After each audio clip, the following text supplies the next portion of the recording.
ਲਓ ਜੀ, ਸੁਬਾਹ ਬਿਸਮਿल्ला ਕੀਤੀ, ਨਾਲ ਹੀ ਮੈਟਰੋ ਤੋਂ ਉੱਤੇ ਆ ਮੈਂ ਲਹਿਰੀ ਤੇ ਨਾਲ ਮੇਰਾ ਏਡੀ ਯਾਰ ਤੇ ਨਾਲ ਹੀ ਨਜਮ ਇਕਬਾਲ ਗੁਰਾਇਆ। ਇਹ ਅਸੀਂ ਬਾਬੇ ਨੂੰ ਬੈਠੇ ਰਕਸ਼ੇ ਤੇ, ਬਾਬੇ ਨੇ ਸਾਨੂੰ ਲਾ ਦਿੱਤਾ ਇਹਨੂੰ ਵੀ ਮਗਰੋਂ ਲੈ ਜਾਓ, ਇਹਨੂੰ ਦਿੱਤਾ ਅਸੀਂ ਕਿਰਾਇਆ ਤੇ ਏਡੀ ਬੜਾ ਪਰੇਸ਼ਾਨ ਤੇ ਖੁਸ਼ ਏ ਪੂਰਾ ਲਾਹੌਰ ਵੇਖਣ ਵਾਸਤੇ, ਇਹ ਬੇਤਾਬ ਏ।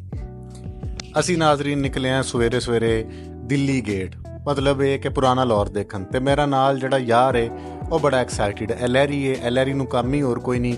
ਤੇ ਦੂਜਾ ਏਡੀ ਹੈ, ਏਡੀ ਤੁਹਾਨੂੰ ਨਜ਼ਰ ਹੀ ਨਹੀਂ ਆਏਗਾ। ਇਹ ਤੁਹਾਨੂੰ ਅੰਦਰੂਨੀ ਮਨਾਜ਼ਰ ਜਿਹੜੇ ਨੇ ਕੁਛ ਵਿਖਾ ਰਹੇ ਆ ਤੇ ਇਹਦੀ ਜ਼ੁਬਾਨ ਨਾਲ ਤੇ ਤੁਸੀਂ ਤਵੱਜੋ ਹੀ ਨਹੀਂ ਦੇਣੀ, ਬਹੁਤ ਚੱਲਦੀ ਹੈ। ਇਹ ਮੈਂ ਵਾਂ ਤੇ ਇੱਥੇ ਮੇਰਾ ਇੱਕ ਘੁੰਮਦਾ ਫਿਰਦਾ ਮਜਨੂ ਜਿਹਾ ਯਾਰ ਹੋਣਾ ਜਿਹੜਾ ਇੱਧਰ ਉੱਧਰ ਘੁੰਮ ਰਿਹਾ ਹੋਣਾ, ਔਰ ਉਹਨੂੰ ਬੜਾ ਸ਼ੌਕ ਸੀ ਕਿ ਉਹਨੇ ਲਾਹੌਰ ਵੇਖਣਾ। ਅਖੀਰ ਉਹਨੂੰ ਇੱਕੋ ਦਿਨ 'ਚ ਸਾਰਾ ਲਾਹੌਰ ਵਿਖਾਤਾ। ਤੇ ਇਹ ਦੇਖੋ ਮੋਬਾਈਲ ਦੇ ਵਿੱਚ ਕੈਪਚਰ ਕਰ ਰਿਹਾ, ਇਹ ਬੰਦਾ ਲੱਤ ਉੱਤੇ ਰੱਖ ਕੇ ਖਰੇ ਕੀ ਕਰਨ ਦੀ ਕੋਸ਼ਿਸ਼ ਕਰ ਰਿਹਾ। ਤੇ ਅਸੀਂ ਤੁਹਾਨੂੰ ਦਿੱਲੀ ਗੇਟ ਦੇ ਅੰਦਰੂਨੀ ਮਨਾਜ਼ਰ ਦਿਖਾ ਰਹੇ ਹਾਂ। ਇਹ ਇੱਕ ਗੇਟ ਬਣਾਇਆ ਔਰ ਅੰਦਰ ਛੋਟੀਆਂ ਛੋਟੀਆਂ ਦੁਕਾਨਾਂ ਲਗਾਈਆਂ ਜਿਹਦੇ ਵਿੱਚ ਬੜੀਆਂ ਖੂਬਸੂਰਤ ਜਿਹੜੀਆਂ ਚੀਜ਼ਾਂ ਨੇ ਉਹ ਖਵਾਤੀਨ ਵਾਸਤੇ ਇਹਨਾਂ ਨੇ ਰੱਖੀਆਂ ਹੋਈਆਂ ਨੇ, ਤੁਸੀਂ ਖਰੀਦ ਵੀ ਸਕਦੇ ਹੋ। ਤੇ ਨਾਜ਼ਰੀਨ ਅੱਗੇ ਚੱਲਨੇ ਆ, ਅੱਗੇ ਚੱਲ ਕੇ ਜਿਹੜੇ ਹੋਰ ਮਨਾਜ਼ਰ ਨੇ ਉਹ ਤੁਹਾਨੂੰ ਵਿਖਾਉਂਦੇ ਆ ਤੇ ਨਾਸ਼ਤੇ ਦਾ ਪਤਾ ਕਰ ਰਹੇ। ਇਹ ਨਾਸ਼ਤੇ ਦੇ ਨਾਲ ਪਤਾ ਕਰਦੇ ਕਰਦੇ ਅਸੀਂ ਵੇਖੀਆਂ ਐਵੇਂ ਜਿਵੇਂ ਹਿੰਦੁਸਤਾਨ ਦੀਆਂ ਪੁਰਾਣੇ ਦੌਰ ਦੀਆਂ ਬਣੀਆਂ ਦੁਕਾਨਾਂ ਨੇ, ਬਾਹਰ ਸਟਾਲ ਲਾਏ ਨੇ ਤੇ ਠਾ ਚੀਜ਼ਾਂ ਵੇਚਦੇ, ਨਾਲ ਹੀ ਸਾਹਮਣੇ ਸ਼ਾਹੀ ਇਮਾਮ ਨੇ, ਬਾਰੀਆਂ ਬਣੀਆਂ ਨੇ। ਮੈਂ ਆਖਿਆ ਅੰਦਰ ਹਰੇ ਸ਼ਾਹ ਸਾਹਿਬ ਬੈਠੇ ਹੋਣ ਦੇ, ਕੋਈ ਪਾਤਸ਼ਾਹ ਸਾਹਿਬ, ਲੇਕਿਨ ਚਾਚੇ ਨੇ ਮੇਰੇ ਵਿੱਚ ਮੋਟਰਸਾਈਕਲ ਮਾਰਦੇ ਮੈਨੂੰ ਬਚਾ ਦਿੱਤਾ।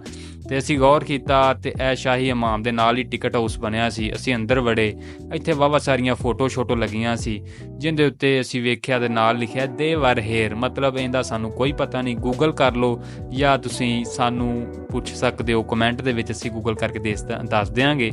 ਇਹ ਕੋਤਵਾਲੇ ਸ਼ਹਿਰ ਕਾ ਸ਼ਾਹੀ ਫਰਮਾਨ ਕੁਛ ਲਿਖਿਆ ਸੀ, ਅਸੀਂ ਨਹੀਂ ਪੜ੍ਹਿਆ, ਇੰਨਾ ਟਾਈਮ ਕੋ ਨਹੀਂ। ਤੇ ਇੱਥੇ ਮੇਰੀ ਸ਼ਕਲ ਤੁਸੀਂ ਵੇਖ ਲਓ, ਬਹੁਤ ਹੀ ਧੁੱਪ ਪੈ ਰਹੀ ਹੈ। ਤੇ ਨਾਲ ਹੀ ਅਸੀਂ ਅੰਦਰ ਜਾਂਦੇ ਵੇਖਿਆ ਤੇ ਕੁਰਸੀਆਂ ਤੇ ਸਟਾਲ ਲੱਗੇ ਨੇ, ਟੇਬਲ ਲੱਗੇ ਨੇ ਤੇ ਕੁਛ ਤਸਵੀਰਾਂ ਲੱਗੀਆਂ ਨੇ। ਇੱਥੇ ਲੋਕ ਨਾਸ਼ਤਾ ਕਰਦੇ ਨੇ। 450 ਦੀ ਇੱਕ ਪੁੜੀ ਲੱਗੀ ਸੀ। ਸਾਡੇ ਕੋਲ ਟਾਈਮ ਨਹੀਂ ਸੀ ਇੰਨਾ ਖਾਣ ਦਾ, ਨਹੀਂ ਤਾਂ ਅਸੀਂ ਅਮੀਰ ਤਾਂ ਬਹੁਤ ਤੁਹਾਨੂੰ ਪਤਾ ਹੈ। ਤੇ ਨਾਲ ਹੀ ਮੇਰੇ ਯਾਰ ਨੇ ਕਿਹਾ ਇੱਥੇ ਟਿਕਟ ਹਾਊਸ ਤੋਂ ਵੇਖਿਆ ਤੇ ਟਿਕਟਾਂ ਲਈਆਂ ਸੀ 30 ਰੁਪਏ ਦੀਆਂ ਤੇ 10 ਰੁਪਏ ਸਾਡੇ ਬਕਾਇਆ ਰਹਿ ਗਏ। ਤੇ ਥੱਲੇ ਉਤਰੇ, ਨਾਲ ਹੀ ਅਸੀਂ ਸ਼ਾਹੀ ਹਮਾਮ ਵੇਖਣ ਚਲੇ ਗਏ। ਹਮਾਮ ਦਾ ਮਤਲਬ ਇਹ ਨਹੀਂ ਜਿੱਥੇ ਵਾਲ ਕੱਟੇ ਜਾਂਦੇ, ਇੱਥੇ ਮਤਲਬ ਇੱਥੇ ਨਹਾਇਆ ਜਾਂਦਾ ਹੈ ਜਾਂ ਗਰਮ ਪਾਣੀ ਕਰਕੇ ਇਹਨਾਂ ਨੂੰ ਤੇ ਇਹਨਾਂ ਦੀ ਮੈਲ ਲਾਈ ਜਾਂਦੀ। ਇਹ ਅਸੀਂ ਅੰਦਰ ਜਾ ਰਹੇ ਹਾਂ ਤੇ ਤੁਸੀਂ ਦੇਖ ਸਕਦੇ ਹੋ ਕਿ ਇਹ ਥੋੜ੍ਹਾ ਜਿਹਾ ਇਹਨਾਂ ਨੇ ਰੈਨੋਵੇਟ ਕੀਤਾ ਹੋਇਆ, ਮਤਲਬ ਪੁਰਾਣੀ ਸਨ ਚੀਜ਼ਾਂ, ਉਹਨਾਂ ਦੇ ਉੱਪਰ ਇਹ ਲੋਹੇ ਦੇ ਜਿਹੜੇ ਹੈ ਨੇ ਇਹ ਬਣਾ ਕੇ ਸਟੇਅਰਸ ਵਗੈਰਾ, ਤਾਂ ਕਿ ਇੱਥੇ ਜਿਹੜੀ ਪਬਲਿਕ ਆਵੇ ਉਹ ਚੱਲ ਲਵੇ ਇਹਨਾਂ 'ਤੇ, ਤਾਂ ਕਿ ਜਿਹੜੀ ਓਰੀਜਨਲ ਚੀਜ਼ਾਂ ਨੇ ਉਹ ਡੈਮੇਜ ਨਾ ਹੋਣ। ਤੇ ਇਹ ਟੈਬਸ ਨਸਬ ਕੀਤੇ ਹੋਏ ਨੇ, ਜਿਹੜੀ ਹਰ ਕਮਰੇ ਦੀ ਅਲੱਗ-ਅਲੱਗ ਜੋ ਵੀ ਇੱਥੇ ਹੁੰਦਾ ਸੀ ਉਹਦੀ ਹਿਸਟਰੀ ਇਹਨਾਂ ਨੇ ਦੱਸੀ ਹੋਈ ਹੈ। ਕੁਛ ਅਸੀਂ ਪੜ੍ਹੀਏ ਤੇ ਕੁਛ ਤੁਸੀਂ ਜਦੋਂ ਆਓਗੇ ਤੇ ਤੁਸੀਂ ਉਦੋਂ ਪੜ੍ਹ ਲੈਣਾ।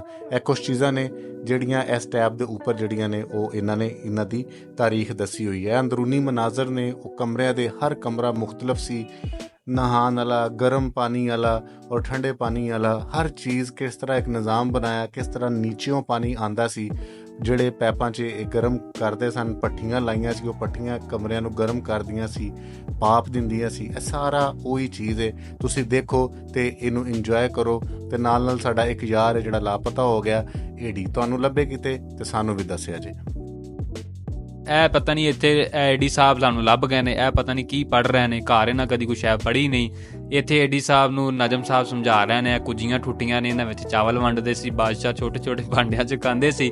ਤੇ ਨਾਲ ਹੀ ਇੰਨਾ ਹੈ ਵੀ ਆਜੋ ਹੁਣ ਵਾਪਸੀ ਦਾ ਰਾਹ ਫੜੀਏ, ਇੱਥੇ ਕੁਛ ਨਹੀਂ ਰਹਿ ਗਿਆ। ਅਸੀਂ 30 ਰੁਪਏ ਜ਼ਾਇਆ ਕੀਤੇ। ਤੇ ਨਾਲ ਹੀ ਬਾਹਰ ਵੱਡਾ ਸਾਰਾ ਢੋਲ ਲੱਗਾ ਸੀ, ਇਹਨਾਂ ਜਦੋਂ ਵਜਾਇਆ ਤੇ ਉਹਨਾਂ ਸਾਨੂੰ ਵਜਾਉਣ ਦੀ ਬਜਾਏ ਉਹਨਾਂ ਤੁਸੀਂ ਇੱਥੋਂ ਨਿਕਲੋ ਚੋਈ ਸਾਹਿਬ, ਔਰ ਅਸੀਂ ਨਿੱਕੇ ਹੋ ਕੇ ਨੀਵੇਂ ਬਾਹਰ ਨਿਕਲ ਗਏ। ਤੇ ਵੇਖਿਆ ਨਿੱਕੀਆਂ ਗਲੀਆਂ ਸ਼ੁਰੂ ਹੋ ਗਈਆਂ, ਜਿਹੜੀਆਂ ਸੀ ਸੂਰਜਨ ਵਾਲੀਆਂ ਗਲੀਆਂ, ਗਲੀ ਸੂਰਜਨ ਜਿਹਨੂੰ ਕਹਿੰਦੇ ਨੇ।